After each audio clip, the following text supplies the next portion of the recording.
खुद self financed अपना education किया। नेशनल कलर्स बड़ा महंगा पड़ता है सर, वरना आज जो प्लेयर्स हैं अपने मेडल्स ना बेच रहे हो। इसके अलावा तो हम आते हैं एयरपोर्ट पे उतरते हैं तो कोई पूछता नहीं है। हम सोच रहे होते हैं कि यार अभी हम आ गए हैं तो क्या करेंगे, इतने पैसे होंगे तो दोपहर का खाना खा सकेंगे। 17 साल की उम्र में मैं I was teaching your all forces.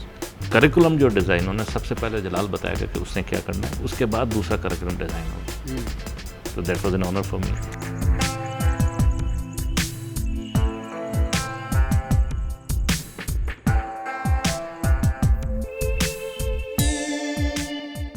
बिस्मिल्लाहिर्रहमानिर्रहीम। इब्तदा है रब्बे जलील के उस बाबरकत नाम से जो दिलों के भेद बेहतर जानता है। ज़फ़र फ़ानी आपकी खिदमत में हाज़िर।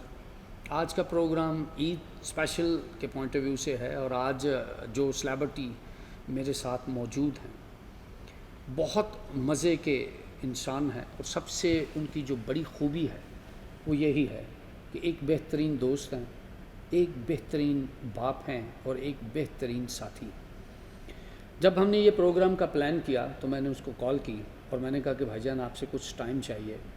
उनकी काफ़ी ऑनलाइन क्लासेस और इस तरह की उनकी बहुत एक्टिविटीज़ हैं, बट उन्होंने मुझे कहा, उनका एक तकिया कलाम है, जब उनको फ़ोन करते हैं तो आगे से मुस्कुराते हुए अंदाज में वो कहते हैं चैम्पियन कैसा है तू।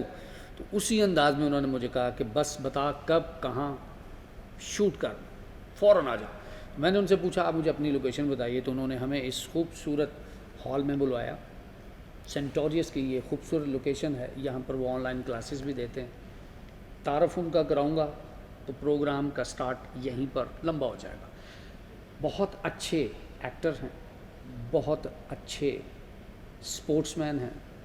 कौन कौन सी स्पोर्ट्स और कब से वो कर रहे हैं ये वो अपने मुंह से आपको बताएंगे इंशाल्लाह।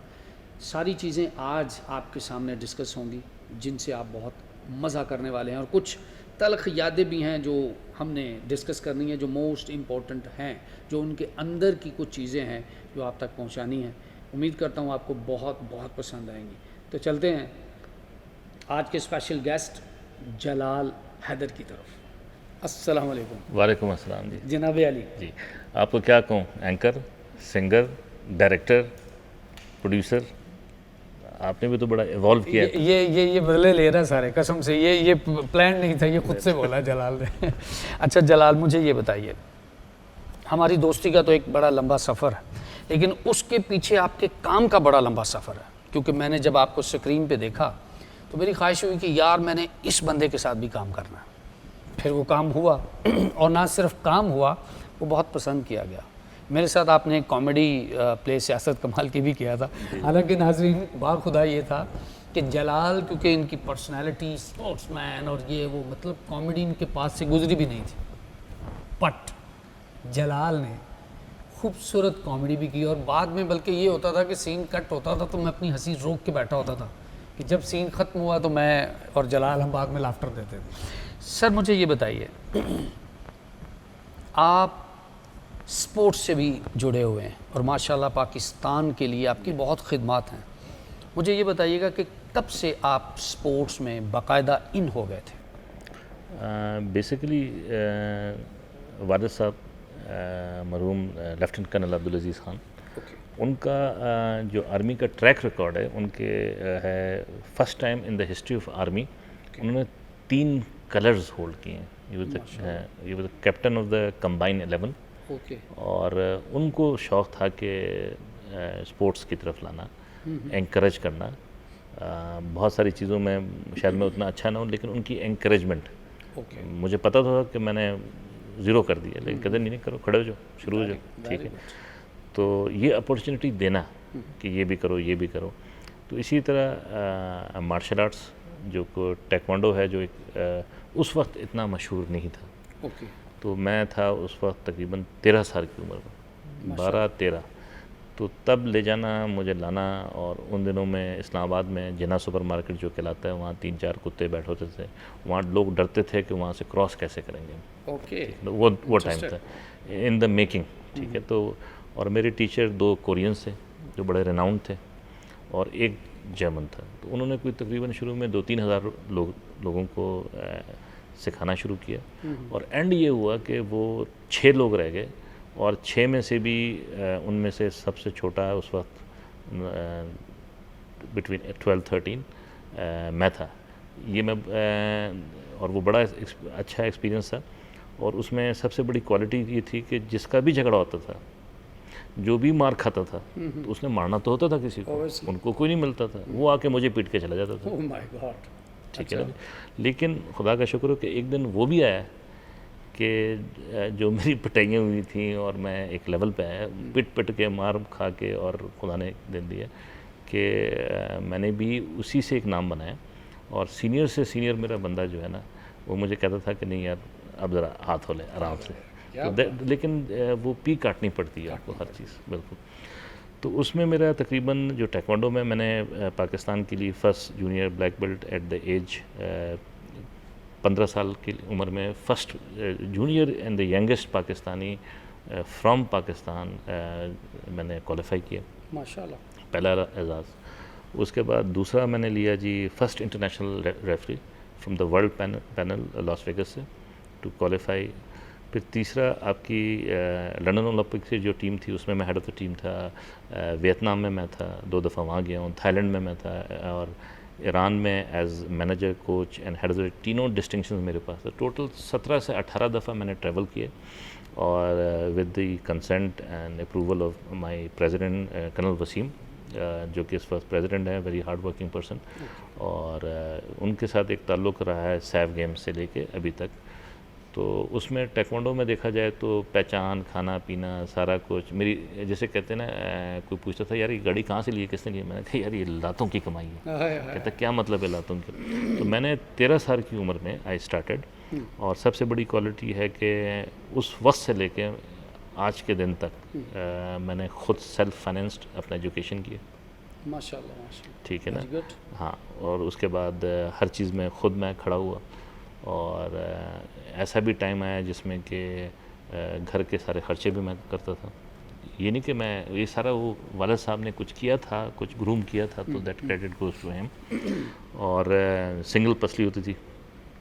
और बड़ा जो सोसाइटी में एक और बड़ा इम्पोर्टेंट चीज़ है, तो ये तो जब इतना कंट्रीब्यूट किया पाकिस्तान को, ने नाम दिया, पाकिस्तान का कलर मैंने पहना, और 17-18 दफ़ा बाहर गया, और हर जगह कोई डिस्टिंक्शन हुआ। ये तो अच्छा टाइम था। बुरा टाइम ऐसा भी था कि जब इन द मेकिंग, तो जब आप मैं ICB का पढ़ा हूँ, इस्लामाबाद कॉलेज फॉर बॉयज़, तो वहाँ गया तो एकदम मैं जैसे कहते हैं नर्ड्स, कभी ना ट्रैवल करना, ना लोगों में बैठ के ट्रिप्स में जाना, बिल्कुल कोने में। लेकिन मेरे जो दोस्त थे बड़े, वो क्रिकेट के कैप्टन, ये मैं खामोश रहता था। लेकिन एक दिन फाइनली ओपन हुआ, ये अपने कॉलेज का डिस्प्ले हुआ, तो डिस्प्ले में जब मैंने प्रेजेंट किया कि मैं इस तरह ब्लैक बेल्ट हूँ, इस तरह नेशनल, वहाँ से फिर मेरा एकदम कन्वर्ट हुआ कि पहचान, दोस्त, और उनका नज़रिया चेंज हुआ। That was one. और दूसरा था कि मैं बिल्कुल पसलियाँ जैसे मैं खड़े होकर गिन सकता था। ठीक है ना। तो मेरा बेस्ट फ्रेंड था, बंगाली था वो। ठीक है ना। उसके साथ बड़ी दोस्ती। तो उसकी माँ ने बताया, भाई तुम्हारा जो हीरो दोस्त तुम्हारा पागल हो गए, बताएं कौन है ये। तो मैं स्विमिंग कर रहा था, तो जो बंगाली शौकत सूफ़ी था, उसने कहा मेरी माँ मिलना चाहती तुमसे। मैं कहा मिल लेता हूँ। मैं निकला, उन्हें कहा ओए ये सिंगल पसली ये करेगा ये काम। मैंने कहा इससे बेहतर तुम्हें कोई दोस्त नहीं मिला। बड़ा ठीक है। एक ये था। तो दूसरा ये था कि मेरा इंट्रोडक्शन बड़ा डिफ़िकल्ट था, क्योंकि बड़ा मैंने मेहनत किया हुआ था। उसके बाद इसी चीज़ को मैंने इंस्टीट्यूशन में किया। मैंने एक NGO बनाया। NGO बनाने के बाद मैंने काम तो करना था नौकरी, क्योंकि ये कौम किसी शक्ल में खुश नहीं होती आपसे। आप 5 लाख कमा लें तो भी कहते हैं कि पैसा तो हर एक के पास होता है। अच्छा। उधर भी होता है। तो क्या हुआ, फिर पढ़ाई मैंने किया, अपना matric, FA, BA, BSc, BA, फिर MBA, इस खार में कि यार स्पोर्ट्समैन ये क्या यार, घर जाता हूँ तो कहते हैं कि अनपढ़ जाहिल है, स्पोर्ट्समैन सारे जाहिल होते हैं। मैं कहा ये तो बात तो ठीक है। मैंने कहा वो भी हकीकत है। बड़े बड़े स्पोर्ट्समैन जिन्होंने बाद में पता चला कि सिर्फ मैट्रिक की है या मैट्रिक से आगे बढ़े नहीं है, इट्स वेरी वो मैंने कवर किया, साथ साथ वो किया। तो मीनवाइल मैंने ये NGO बनाया। That was a very strong concept. उसमें मुझे even best concept of the NGO का मुझे जिसे कंसिडर किया गया, अच्छा, एनजीओ का भी सिलसिला रखा हुआ है सर, माशाल्लाह। क्योंकि कमाना तो था मैंने। वो नेशनल कलर्स बड़ा महंगा पड़ता है सर। एग्जैक्टली, उसकी लाज रखना बड़ा हाँ, मुश्किल है। कोर्ट और ये जो होता है ना, ये आपसे बहुत कुछ मांगती है, वरना आज जो प्लेयर्स हैं अपने मेडल्स ना बेच रहे होते हैं, ठीक है। वो खुशकिस्मत हैं जो खेलते हैं क्रिकेट सर। सही बात है, ये क्रिकेट का कभी कोई खिलाड़ी ऐसा नहीं है। उसके अलावा तो हम आते हैं एयरपोर्ट पे, उतरते हैं तो कोई पूछता नहीं है। पूछता नहीं यार। वैसे ये कितनी जुल्म की बात है कि सिर्फ पाकिस्तान में क्रिकेट क्यों है। बिल्कुल ठीक है ना, ये तो इनकी पॉलिसीज़ है, हमें कौन नहीं रगड़ता है। पीएसबी, ठीक है ना, एक वक्त था फेडरेशन, फिर बाहर जाते हैं तो वहाँ रिस्पेक्ट नहीं मिल रही होती सर, ठीक है ना। अगले प्लेयर्स के साथ 6-6 कोच बैठे होते हैं। हम सोच रहे होते हैं कि यार अभी हम आ गए हैं तो क्या करें यार, इतने पैसे होंगे कि दोपहर का खाना खा सकेंगे। अल्लाह, ड्रेसिंग हमारे पास पूरी नहीं होती। ये अभी कोई फिल्म भी बनी थी ना, जो हमारे एक हीरो पे जो, हीरो पे बनी। हाँ, लेकिन वो अच्छी प्रोडक्शन नहीं थी, लेकिन वो जितना दिखाया वो कम है। बहुत कम है। ये इसीलिए तो होता है कि हमारी फिल्म इंडस्ट्री पे जवाल भी इसी वजह से तो है। कॉन्सेप्ट बड़ा स्ट्रांग था। वो ये था कि जितनी भी बच्चियाँ जो हैं माइनॉरिटीज़, उनको मैंने गलियों से उठाया, ट्रेन किया, उनको पे किया, उनको एजुकेट किया। और इसी तरह जो लड़के हैं जो भीख मांगते हैं, ठीक है, इनको मैं रिसाइकल ला के इनको मुख्तलिफ एजुकेशन इंस्टीट्यूट्स में एज ए पी टीचर बनाए। Very good. और बेशुमार, ये नहीं कि कोई तकरीबन 100-150 बंदों को अंदर मैंने इन किया, तो उनमें से ज़्यादा के 15-20 दे डिड वेरी वेल। उन्होंने अपनी बहनों की शादियाँ भी करी। ऐसे ऐसे लोग भी थे कि जिनको घर से निकाला हुआ था कि जी हमारे किसी काम के नहीं, ले जाओ इसको, क्योंकि उस वक्त में एक सिंबल बन चुका था कि बेकार ये मार्शल आर्ट करता रहता है, उछल कूद करता रहता है, वो जो भी नाकारा होता था उसे कहते इसको दे दो, ठीक अच्छा, है ना। हालांकि तो इसमें बड़ा हाँ, स्कोप वो था, कॉन्सेप्ट पूरी दुनिया में है, लेकिन यहाँ पे बनाना पर पड़ता नहीं है। है। जैसे अगर मैं एक जगह बैठता था, मेरी इंटरव्यूज़ होते थे स्कूलों में कि मैं टाइकोंडो करता हूँ या मैं एक एक्सपर्ट हूँ, तो मैं बाहर 4-4 घंटे बैठा होता था कि पूछते थे। अच्छा, और अच्छे महफिलों में, कॉर्पोरेट सर्कल में, बेटा आप करते क्या हैं? तो मैं कहता सर मैं, तो कहते अच्छा, वो उनको समझ में नहीं आता था। उनके बस चुप करें, आप कह रहे हैं ना कोच है ना, करते क्या हैं? अच्छा, ये भी होता करते था? क्या हैं आप? ओह माय गॉड। अच्छा, खुदा का शुक्र है कि वो भी वक्त देखा मैंने, और एक वो भी वक्त देखा कि प्रिंसिपल अंदर बैठी है, उन्होंने कहा सब कुछ छोड़ो, सबसे पहले जलाल को अंदर बुलाओ। करिकुलम जो डिज़ाइन उन्होंने सबसे पहले जलाल बताएगा कि उसने क्या करना है, उसके बाद दूसरा करिकुलम डिज़ाइन होगा। तो that was an honour for me कि मैंने बिल्कुल स्क्रैच से उठ के वहाँ काम किया। Very good. फिर एक वक्त ये भी आया कि ये जो स्वीपर है, जो साफ़ करने वाली हैं, जो 5,000 में थी, वो आज 1,00,000-1.5 लाख रह रही। Very good. और ऐसे लोग फिर दूसरे लोग हैं क्लीनिंग स्टाफ के अलावा जो गुब्बारे बेच रहे वाले, इनकी दुआएं लगी। जब मेरे पास जब बुरा टाइम आया ना, बड़े आदमी ने किसी ने साथ नहीं दिया, ठीक है, ये खड़े हुए हैं, सर मुझे आपका याद है वो टाइम, तो बताएं हम आपसे लिए क्या कर सकते हैं।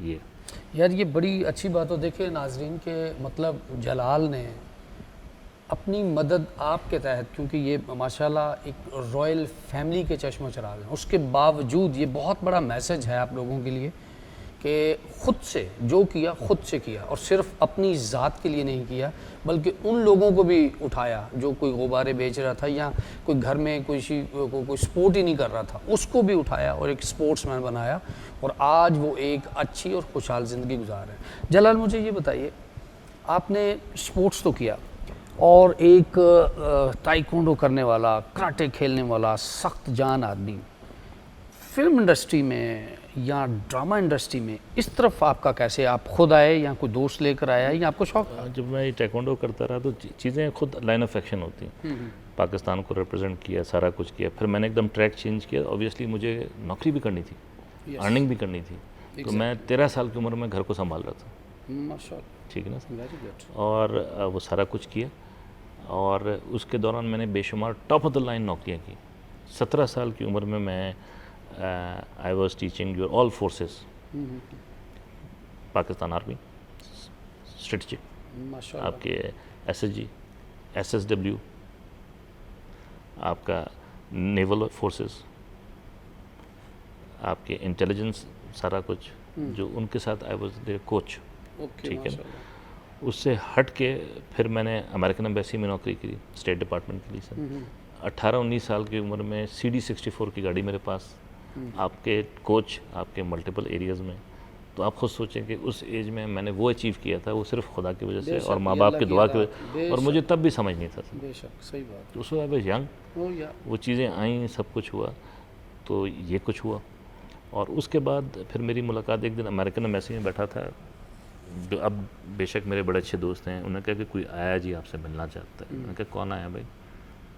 शुएब मंसूर साहब। हाँ, इट्स अ बिग नेम। हालांकि मेरे लिए क्या था, मैं तो बिल्कुल स्पोर्ट्स में, मैं तो कौन सा शौक में, क्या होगा, कोई होगा, आम सा बंदा होगा सर। सही। इनकी दोस्ती में वक्त गुजरता रहा, बहुत एंड में जाके मुझे पता चला अच्छा यार ये तो बहुत ही अच्छा है यार, is too good, is an international material. लेकिन वो जो लोग एक्सपेक्ट कर रहे थे वो शुएब साहब आ गए, तो उस वक्त he was in the making. वो आए और मौका उनके साथ काम करने का मिला, ठीक है जी। फिर उसके थ्रू जुनेद को तो वैसे एज ए आर्टिस्ट जानता था, फिर उसकी वजह से फिर मैं और भी अच्छी दोस्ती हुई जुनेद जमशेद के साथ। फिर हमने प्रोजेक्ट किया पल दो पल का जीवन है, कुछ करना है तो कर गुजरो, तो उसको कोरियोग्राफ मैंने किया।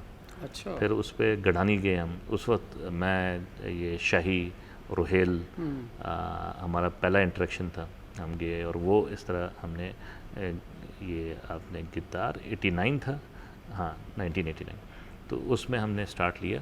ये पहला हमारा काम था विद शुएब मंसूर, जिसमें जुनेद और हम सबका इंटरेक्शन वहाँ पे हुआ और बहुत खूबसूरत ये वीडियो बना, और ये मेरा पहला इंटरेक्शन था। उसके बाद दूसरा मेरा इंटरेक्शन वो भी शुएब साहब के साथ। अच्छा। फिर सलमान अहमद साहब, जो कि बड़े क्लोज फॉलोअर हैं इमरान खान साहब के। हाँ बिल्कुल बिल्कुल। ठीक है ना, तो उन्होंने कहा कि जी मैं एक और चीज़ बना रहा हूँ, करोगे काम? मैंने कहा जी बिल्कुल तैयार। तो स्पोर्ट्समैन तो इधर का कुछ ज़्यादा पता नहीं था, पहले खाना खाली होता है वैसे भी, तो वो काम किया है। सलमान के साथ दोस्ती हुई, वो उसका अपना एक ट्रैक है। उस वक्त तक वो ज़रा डिसइंटीग्रेट हो गया था, वो he was not a part of, जैसे कहते हैं वाइटल साइंस। दोस्ती मेरी सबके साथ थी। तो शुएब ने कहा एहतसाब। अच्छा। हाँ, एहतसाब का ड्रॉबैक ये हुआ, जब बना एहतसाब तो उन्होंने कहा ये तो सर जब तक प्रेसिडेंट प्राइम मिनिस्टर साइन नहीं करेगा तो ये टीवी से नहीं जाएगा। तो मैंने फिर गौर से देखा, वो एहतसाब गुडगुड़ी और करप्शन पे था। अच्छा। उसके बाद ये हुआ कि ना वो चला, ओह माय गॉड, और ना 5 साल तक मुझे काम मिला, कोई बुलाया नहीं। ये तो उसकी क्या वजह थी? वजह करप्शन थी सर। ठीक, उसमें जो इस मुल्क को चाट रही है। 5 साल बैठ गए सर हम, तो वो ज़ाहिर है सलमान तो चल रहा है अपना काम शाम चल रहा है। उसके बाद फिर वो 10 साल का तकरीबन टेन्योर मेरा लगा आपके एफबीआर के सारे। ये जो एग्ज़ाम्पल देता हूँ कि एंटरप्रेन्योर का जो गवर्नमेंट का 10 लोग चुने थे उसमें मेरा नाम था। फिर उसके बाद मैंने एफबीआर के 10 साल के किए, ठीक है ना। और फिर उसके बाद एफबीआर के बाद कमर्शियल, ये आपके पीसी बुरबन के 30+ कमर्शियल, मतलब ये कि फिर ड्रामे लाइन लगी सब। एक आपने एफबीआर का मेरे साथ भी तो किया था। आपके साथ किया था, और बिल्कुल that was one of the best, मतलब वो अल्हम्दुलिल्लाह। और उसका भी वाक़या मैं बताता चलूँ, उस दिनों में जलाल आपको याद है लाइट बड़ी जाती थी, और हमारे पास टाइम बड़ा शॉर्ट था, हम बड़े परेशान थे। तो जलाल सूटेड बूटेड हम आए, हमने लाइट वाइट की, तो 1 घंटा लाइट आती थी नाज़रीन, और 1 घंटा जाती थी, बल्कि 55 मिनट आती थी और 1 घंटा 5 मिनट जाती थी, उल्टा चलते हैं पाकिस्तान में। तो वो लाइट का बड़ा इशू था, और हमारे पास टाइम था 1 घंटा, जिसमें हमने लाइट भी करनी है और टीवीसी भी शूट करना। तो क्योंकि जलाल और हम सारे दोस्त आपस में, हमारी केमिस्ट्री बहुत मिलती है, यारी दोस्ती है, तो मैं टेलीफोन पे भी इसको लाइनें समझा देता, जलाल ये बोलनी है, तो वो हमने फटाफट लाइट वाइट की, लाइट चली गई, उसके बाद हमने आपस में गपशप की, लाइन वाइन हमको पक्की याद हो गई थी। लाइट आई, कैमरा ऑन किया, और वो बना, और वो 12-14 एडवर्टाइजिंग एजेंसीज़ की एक प्रेजेंटेशंस थी। तो अल्हम्दुलिल्लाह वो हमारे वाला ऐड जो है वो सिलेक्ट हुआ, और वो दबा के चला, और वो मैसेज भी बहुत ज़रूरी था उस वक्त एफबीआर का, जो माशाल्लाह चला। सैयद नूर साहब के साथ भी आपने काफ़ी सारी पिक्चर्स की हैं। हाँ, एफबीआर के एक और चीज़ मैं बता दूँ, मैंने मेरा स्टार्ट उससे बैन हुआ, और वो बीबीसी से चला। अच्छा, यहाँ से बैन हो गया। अच्छा, पाकिस्तान से बैन, पाकिस्तान, फिर बीबीसी से चला। हाँ, एहतसाब। उसके बाद जब एफबीआर का जो मैंने आखिरी किया वो था पैसा बोलता है। पैसा वाकई बोलता है। अगेन करप्शन, क्या हुआ जी, फिर नहीं चला, वो भी उसी की नज़र। जो वो था और जो काम मिलना था वो भी फिर फारिग, क्योंकि वो अगेन पैसा बोलता है, पैसा बोलता है, जो ये छुपा रहे थे। अगेन ऑन करप्शन चेक किया, ये तो पहले आपने वो भी किया था, मैं फिर बैठ जाता। ठीक है, ठीक है। तो ये एरिया किया इन सब कामों के बीच में 1980s में, 83, 84, 85, हाँ इसी तरह। पाकिस्तान टेलीविज़न। उस वक्त मुस्तनसर हुसैन तारड़ साहब थे। और उनका बड़ा तोता बोलता हाँ, और पहला प्रोग्राम उनके साथ मेरा ऑन एयर गया एज हेल्थ एंड फिटनेस। उसमें नामो निशान नहीं था, ठीक है ना। मैं करता हूँ जी, तो मतलब मुझे कुछ एज माय फर्स्ट एंकर, जिसका सबसे खूबसूरती थी कि कोई स्क्रिप्ट ही नहीं था। ओह माय गॉड, ठीक है। ऐसे ही फिल्म थी। 1983-84 में मैंने वो स्टार्ट किया। पहला मेरा डायरेक्टर प्रोड्यूसर था अकबर मलिक। मैं कॉन्फिडेंस सारा कुछ चल रहा है, एम्बेसी पाकिस्तान का कलर होल्डर, ये मैं तो इसको मुंह नहीं लगाता था। टीवी में गया तो चारों तो शीशे थे। उन्होंने कहा जी पहला प्रोग्राम चले जी, ज़रा करते हैं ऑन एयर। मैं आ गया, सातवें आसमान पे दिमाग। शीशे में मैं देखा तो मैं इस तरफ देख रहा था, मेरा प्रोड्यूसर दूसरी तरफ देख रहा था। मैं किसको क्या हो गया, सर पकड़ के करता है या अल्लाह कहाँ फंस गया, किस चरिए के साथ फट गया, आगे मैं काम कैसे। मैंने शीशे में देखा, मैंने कहा ज़रूर ये कुछ मसला है इसको मेरे से ना, समझ गया। तो उसने एक्सप्रेशन ये थे तो वो सब कुछ, उन्होंने कहा बेड़ा अगर कहाँ फंस गया मैं, ठीक है ना, किधर फंस गया। वो बंदा मेरा, he was one of the my best friends आने वाले में टाइम में। लेकिन उस वक्त उसने कहा ये क्या चीज़। उसके बाद वो प्रोग्राम और अगले 34 to 35 ईयर्स कॉमेडी में मोइन अख्तर का कंट्रीब्यूशन था। बड़ा नाम, तारिक अजीज़ स्टेज पे ला के वो बस रोया नहीं था वो, ठीक है ना। तो जब मैंने उसको देखा तो मैंने कहा चल यार इनके साथ जाती हुई तो चलो खैर है, मैं भी खामोश। मेरे अभी 35 साल हुए हैं अपने delivering from all Pakistan, all provinces, straight 35 years my program health and fitness morning transmission, फिर कॉर्पोरेट गेम शो, एक के बाद दूसरा, hit to hit, super to super. लेकिन बताया ये जाता है कि जी ऐसे लोगों को जो काम करते हैं वो लोगों के दिलों में रहते हैं, उनको अवार्ड रिवार्ड नहीं मिलता। और बिल्कुल उन्होंने सही कहा। तो इन्होंने बस एक महाज जैसे कहते हैं ना सर, वो तो खुदा की देने कि वो मैं काम करता रहा। आज तो वो बेशक चेक 1 साल का दूसरे में मिलता रहा, और वो हमें पता है कि क्या करते हैं, ठीक है ना। तो इन्होंने बस ये है कि आज अफसोस ये होता है कि 35 साल एक आदमी ने आपके साथ काम किया है, ठीक है। आपकी पूरी जनरेशन को आज अगर 3 साल का बच्चा है, 5 साल का, आज 40 साल का बच्चा हो गया, ठीक है। सही बात। आप नेम द किड्स, हर घर में मेरा कंट्रीब्यूशन है, बेशक हर घर में आपसे सीख के निकले बच्चे। लेकिन मुझे इन्होंने एग्जांपल बना दिया, जैसे कि रिगार्ड नहीं किया इन्होंने तारिक साहब को, रिगार्ड नहीं किया मोइन अख्तर को। तो पीटीवी ने, मुझे अफसोस ये होता है कि इतने सालों में इन्होंने मुनासिब नहीं समझा कि जिसने आपकी पूरी जनरेशन को चेंज की, एक तस्वीर कहीं लगी हुई हो मेरी, या कोई क्लिप किसी चीज़ में चल रहा हो।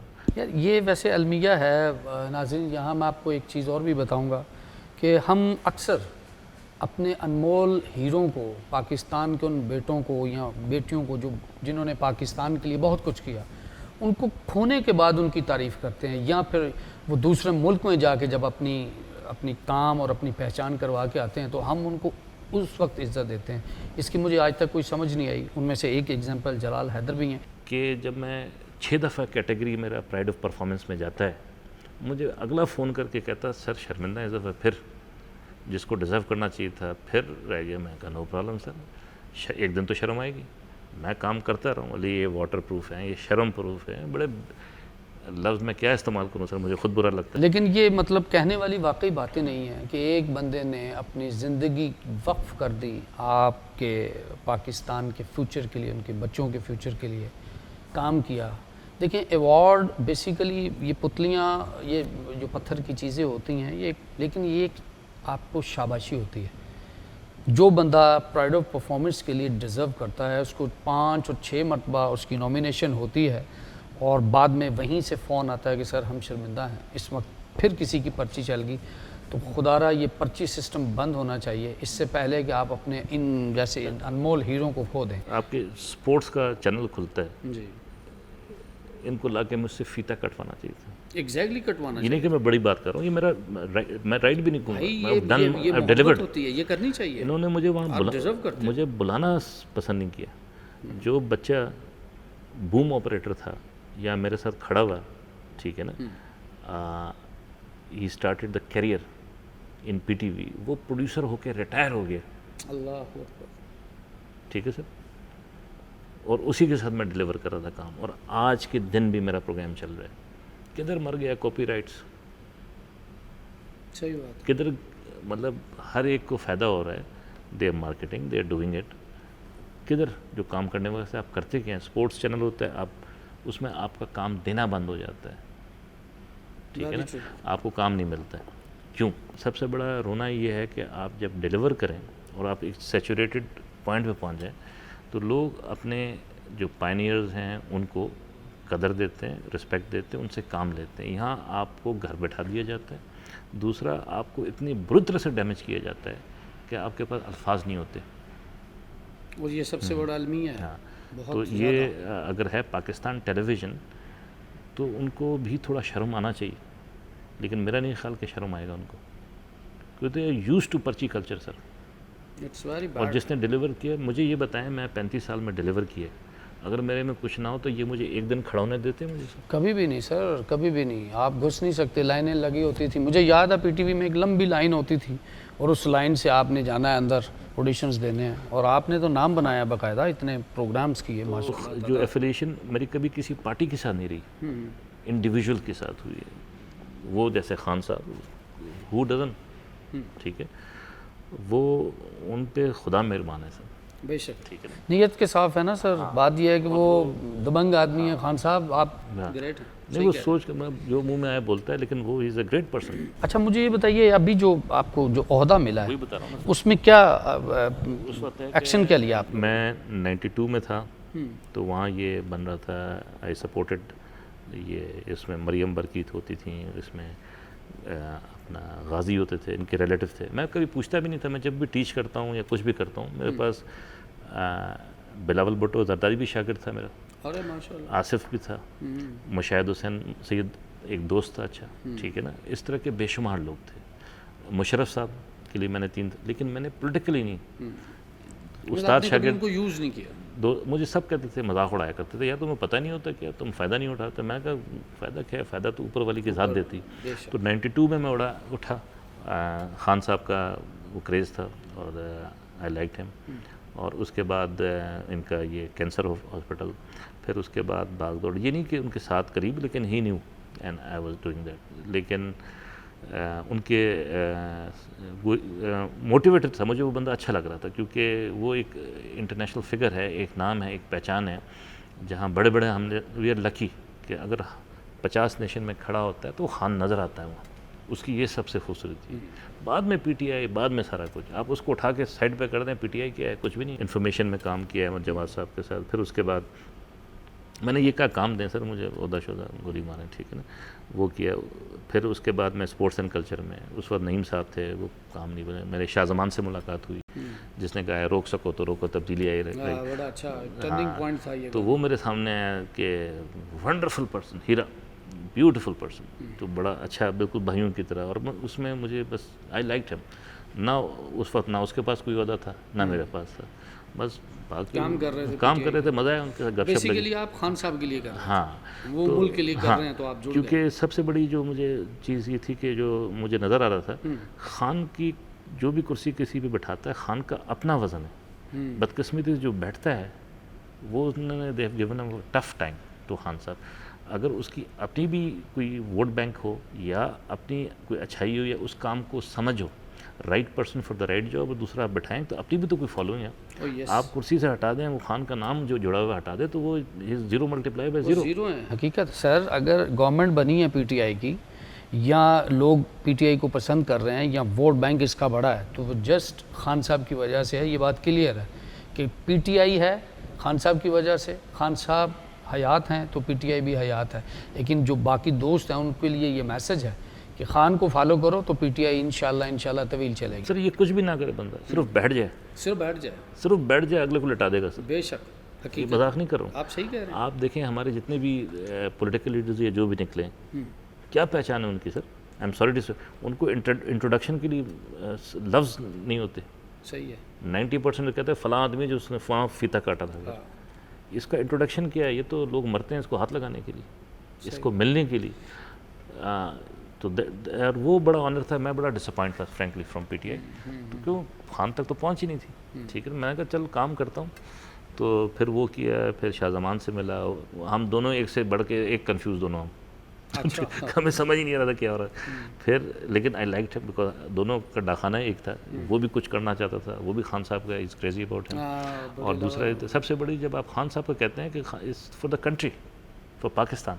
अच्छा, फिर उसके बाद हाँ मैं वेलफेयर में गया। उसमें उस वक्त तक मेरे पे प्रेशर था, ये चीज़ें मल्टीपल चीज़ें। उस वक्त तक ये था कि 2014 में वालिद साहब फौत हुए थे, तो एकदम क्रैश होने लग गई चीज़ें। ऑब्वियसली आपके सर से छत का हाँ, गिर जाना वो हो गया। फिर एकदम मेरी वालदा फौत हो गई, दैट वाज वेरी थिंग, और वो भी हाथों में। तो वो बस खुदा ना करे कि माँ आपके हाथों में फौत हो, अल्लाह अकबर। और उससे बड़ा आपके लिए अज़ाब। सर इससे बड़ा लॉस भी नहीं है, कायनात का सबसे बड़ा लॉस माँ बाप का जाना है, कोई मुतबादल नहीं है उसका। आप बिल्कुल ठीक कह रहे हैं। तो उसके बाद जो है अचानक मैंने कहा यार बस हो गया सर, ये मेरा काम नहीं है। मैं तो फिर स्पोर्ट्स की तरफ इसलिए था कि इससे नॉन पॉलिटिकल विंग, उसमें मुझे एक अच्छा लगता है, चाहे वो पीपीपी का है, पीटीआई का, वो मुल्क के लिए अच्छा है, ही इज़ एन एसेट, उसको इस तंजीम में होना चाहिए, विंग में होना चाहिए। एग्जैक्टली। और इसी की ये खूस है। मैं कहा यार वाह, ये जगह मेरे काम करने का। मैं कहा पर यहाँ कौन घुसने देगा सर, ये तो 100% है कि काम वाला जो रगड़े खा के आया तो सवाल ही नहीं पैदा। तो एक दिन पता चला कि सैफ भाई ने कहा कि भाई Insaf sports and culture wing, obviously with the consent of the Shahzaman sahab, कि आप नईम उल हक साहब के बाद you will take be the face of Pakistan Tehreek Insaf sports and culture wing. तो मुझे समझ में नहीं है, तो अचानक चीज़ें बदल गई। ठीक है, कुर्सी, नाम, खान, वो एक लाइकिंग डिफरेंट होती है। तो तब मुझे पता चला कि आहिस्ता आहिस्ता कि जब मुझे ओहदा मिला sir secretary Insaf sports and culture, तो मज़ा भी आया और बहुत बड़ी रिस्पॉन्सिबिलिटी भी थी, और काम बहुत मैंने किया हुआ है, और उससे ज़्यादा धक्के भी खाए हुए सर। ठीक है, और उसी की कदर होती है, उसी की कदर। तो बस मैंने खुदा का शुक्र किया सर। और अब ये है कि आई होप कि मैं 1% भी कर सकूं, इंशाल्लाह। और ख़ान तो गॉड गिफ्टेड और बहुत बड़ा नाम है, और मुल्क का असासा है। वो हीरा हैं जी, हम कहते हैं, हम कहते हैं 7 वंडर्स ऑफ द वर्ल्ड। ठीक है, हम बड़े बदकिस्मत होंगे इस आदमी के बगैर। एक नाम है, ये नहीं कि खान पीटीआई के लीडर है, ये ही इज़ द, जिसे कहते हैं ना, हमारा जिसे कहते हैं सबसे बड़ा हथियार in the international community. Oh yes, खड़ा होता है तो नज़र आता है। और एज अ पाकिस्तानी हाँ। ये है कि खुदा करे कि एक अच्छा टाइम आ सकता है, आएगा time, in the interest of the country. अच्छा टाइम शुरू है, और ये खान साहब को मौका दिया है, तो इंशाल्लाह बहुत मुमकिन है कि इन्हीं के हाथों हो और अच्छा टाइम आए। और बाकी भी जो आने वाला वक्त है, no doubt salute to the arm forces, उनकी भी कंट्रीब्यूशन है। बहुत और सबसे बड़ा करम ऊपर, जब ऊपर वाले रब्बे आलमीन, बेशक उसकी नज़र इनायत है तो सब कुछ है। अच्छा, हम थोड़ा सा मौजू से वापस ईद की तरफ आते हैं, क्योंकि ईद का मौका है। और जलाल मुझे ये बताए, ईद कैसे मनाते हैं आप? फैमिली के साथ, दोस्तों के साथ, या फिर इसी तरह अपनी एक्टिविटीज़ जो आप करते हैं उसमें आप ईद के दिन भी निकल जाते हैं, या बच्चों के साथ टाइम देते हैं? सर पहली चीज़ इसकी है कि सुबह निकलते हैं, रात वापस आते हैं घर। एक आदत पड़ी है जिसे कहते हैं वर्कहोलिक, और ये फैक्ट है। मैं बैठ नहीं सकता कहीं। अब वो कि सारी उम्र यही सीखा है कि जाओ काम करो, अर्न, डू वेल, एंड उसमें मुझे शर्मिंदगी नहीं है। ना मैंने डाका मारना है, ना कुछ, मैंने मेहनत करके कमाना है, यही मेरे पेरेंट्स ने सिखाया और हमेशा करता रहा हूँ। नहीं, ईद पे भी निकल जाते हैं? मैं बता रहा हूँ ना, अभी ईद पे ये कि सिचुएशन डिफरेंट है। अभी कोविड है, सारा कुछ है, तो ऑब्वियसली कोविड में ज़्यादा से ज़्यादा टाइम आपका कन्फाइंड हो जाता है। आप SOPs को देख लें। ईद में तो ये कि अभी हालात ये हैं कि जब हम देखते हैं कराची को, लाहौर को, इस्लामाबाद को, जहाँ तक मेरा ताल्लुक़ है, मेरा ये कि मिनिमम लोगों से इंटरेक्शन, सिर्फ काम के हद तक, ठीक है, फैमिली नहीं, क्योंकि घर पे आना, क्योंकि बच्चे हैं तो इट्स नॉट पॉसिबल कि आएँ तो इंटरेक्ट करें। और दूसरा ये है कि इस स्टेज में वो PR वाला टाइम चला गया। अब ये है कि सबसे इम्पॉर्टेंट चीज़ ये कि सेफ्टी। अगर 2020 में इफ़ यू आर अलाइव तो इट्स गुड। और एक और बात मैं कहूँगा, हम अक्सर कहते हैं कि यार क्या कभी यू टर्न, कभी हाँ करता है, कभी ना करता है। भाई अगर आज इन्होंने सारा पाकिस्तान को बंद किया हुआ होता, बेड़ा गर्क हुआ हुआ होता। वजह एग्जांपल मैं खुद हूँ, मैं 4 से 5 लाख रुपए कमा रहा था, मैं सुबह से शाम निकलता, मेरा किसी के साथ ऐसा स्पेसिफिक कॉन्ट्रैक्ट नहीं था।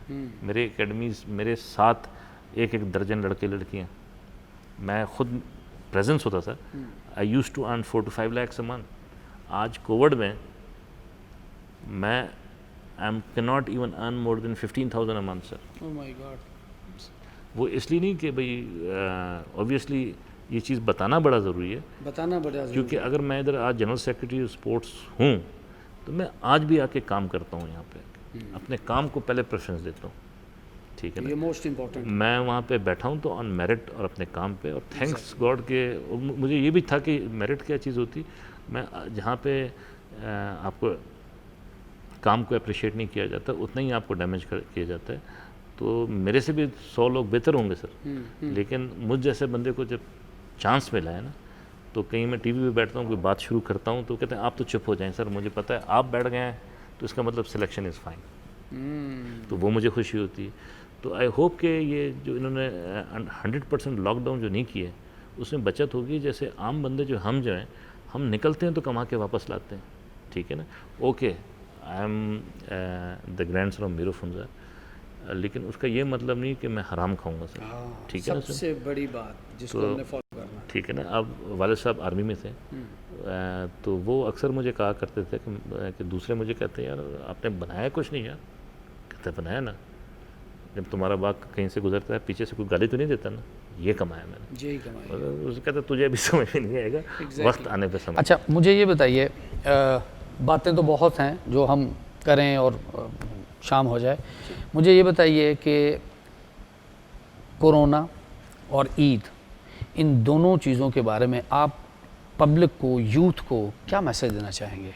सर पहली चीज़ तो हर एक का अपना पॉइंट ऑफ व्यू होता है सर. इसमें ये कि आप SOPs का ख़ास तौर पे ख्याल रखें सर, एग्जैक्टली, ख़ास ख्याल रखें. क्योंकि हम इस्लामाबाद में बैठे हुए हैं, जितना मैं इंटरेक्ट करता हूँ तो बेसिकली इस्लामाबाद में we are very careful. Oh yes. Total culture गोरा है, लोग आ रहे हैं. लेकिन अगर यही चीज़ मैं लाहौर जाता हूँ, फैसलाबाद जाता हूँ, यहाँ तक कि मैं हमारा अपना जो है तो वो माइंड सेट ऐसा है कि एक कॉन्सेप्ट है हमें क्या होगा जी, वी आर रिलीजियस, हम तो नमाज रोज़ा हमें कोई हाथ नहीं लगाते. This is wrong.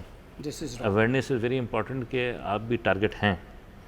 एक ये चीज़ कि हमें केयरफुल होना चाहिए. और ये दूसरा, यहाँ पे ये हालात हैं सर जी कि जो लोअर तबका है इज़ क्रैशिंग. मैं तो हैरान हूँ कि गरीब तबका, मैं ख़ुद क्रैश कर गया हूँ. तो हालात किस तरफ जा रहे हैं, वो तो लोग आके सड़कों पे मारपीट नहीं शुरू कर दी. सही बात है, बहुत बड़ी बात उनकी की. हिम्मत है. हाँ, ये एक हम अजाब से गुजर रहे हैं. इससे जिसे कहते हैं ना, इससे बड़ा अजाब इलाही क्या होगा जी क्या आपके सर. खुद को बदलने का बेहतरीन मौका है. हाँ, घर में खाने को ना हो, आपकी सोर्स ऑफ अर्निंग ना हो. ये नहीं कि प्रोफेशनल है वो बेशक कमा रहा है 4-5 लाख, लेकिन जब दरवाजे बंद हो जाते हैं तो वो आपके लिए अजाब हो जाता है, क्योंकि आपने सोचा ही नहीं होता कि भाई ये भी टाइम आने वाला है. तो ऐसे में कुर्बानी जो है ना, आप जब कहते हैं तो यहाँ तो लोग मर रहे हैं सर, वो कुर्बान हो रहे हैं. आप अपनों को संभाल लें, आप SOPs को फॉलो कर लें. आप तो कुर्बानी बिजनेस बन गया सर. किस कुर्बानी की बात कर रहे हैं आप? सही बात. 4 फ़ोन तो मुझे आ जाते हैं कि भाई ये काम कर लो 2 पैसे मिल जाएंगे सर आप. बिल्कुल सही. तो आजकल मेडिसिन बिजनेस बन गया सर, कुर्बानी आपका बिजनेस बन गया. मेरा ख्याल है कि ईद पे हम वो लोग जो मुस्तहिक हैं उनको हेल्प कर दें. Very good. जी, यही आपका मैसेज है, ये ज़रा बताइए उनको करें पब्लिक. तो वो कुर्बानी है सर. तो यहाँ आज जब मैं वेलफेयर में था तो मैं अंडर 17 का जो बच्चा जो सेलेक्ट होके ऑल पाकिस्तान में आया था, उसके घर में खाने के पैसे नहीं थे सर. ये मैं बात कर रहा हूँ 4 महीने पहले की सर. तो ऐसे में कुर्बानी है तो आप अल्लाह की राह में देना चाहते हैं कि गरीबों में बांटे, वो कुर्बानी है, ठीक है ना. तो that will be very good. और दूसरा ये SOP का ख़ास तौर पे ख्याल रखें. ख़ास तौर पे जैसे पंजाब के 36 डिस्ट्रिक्ट्स हैं, वहाँ केयर ही नहीं करते सर. वहाँ कहते हैं बस ईद आ गई, बस सब कुछ ख़त्म है. ख़त्म हो गया. उल्टा है, यही ईद पे फैलेगा सबसे ज़्यादा. तो इसमें इंटरेक्शन ज़्यादा है, चीज़ समझ में नहीं आते, कॉपरेट नहीं करते हैं. आप US को लेते हैं, UK को लेते हैं, कनाडा में देखें, US में मेरी अपनी बहन है, करके देखे नहीं आप, वो उठा के अंदर कर देंगे सर. सही बात. द रूल्स आर सेट, तो काइंडली आप फॉलो करें.